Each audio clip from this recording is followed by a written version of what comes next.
Fa eo amin'ny pejin'ny politika kosa indray dia nanomboka tamin'ny alarobia voalohan'ny volana aogositra taona 2024 teo no fandraisana ny antota-taratasy filatsahan-kofidiana ho filoham-pirenena izay ho tanterahana amin'ny 7 volana novambra amin'ity taona ity.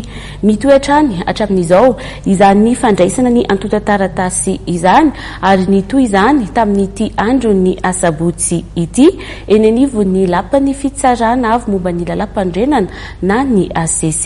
Atreto mbola miisa 2 ireo kandida nandrotsaka izany. Ny andinindin'izay ao anatin'ny fanadiadiny vola ravoavy sy Tirirakotorson. Tsy miato fa misokatra mandritry ny farany herinandro ny fandraisana ny antota-taratasy filatsahan-kofidiana ho filoham-pirenena etsy amin'ny lapan'ny fitsarana avy momba ny lalam-panorenana.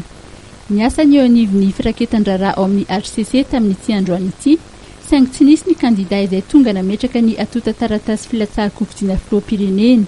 Mbola mijanona kandida 2 dia Iandry Rajoelina avy amin'ny tanora malagasy voniny sy Ravelina Rive Jean avy amin'ny antogo-bahoaka no nametraka ny antota-taratasy ahafahana mirotsaka hofidiana filoham-pirenena amin'ny fifidianana izay totosaina ny 7 novambra 2024 ny fiodinana voalohany. Ny andin'ny 9 sy 10 ao amin'ny lalàna fehizoro 2024 tsipika Otrasivy mifeny fifidianana filoham-pirenena no mamaritra ireo antota-taratasy ahafahana mirotsaka hofidiana filoham-pirenena.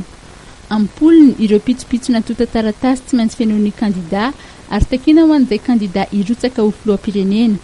Anisan'izany ny fanamariam-pahaterahana, ny casier judiciaire laharana 7, ny fanamariana fisoratana anarana ao anatin'ny lisam-pifidianana.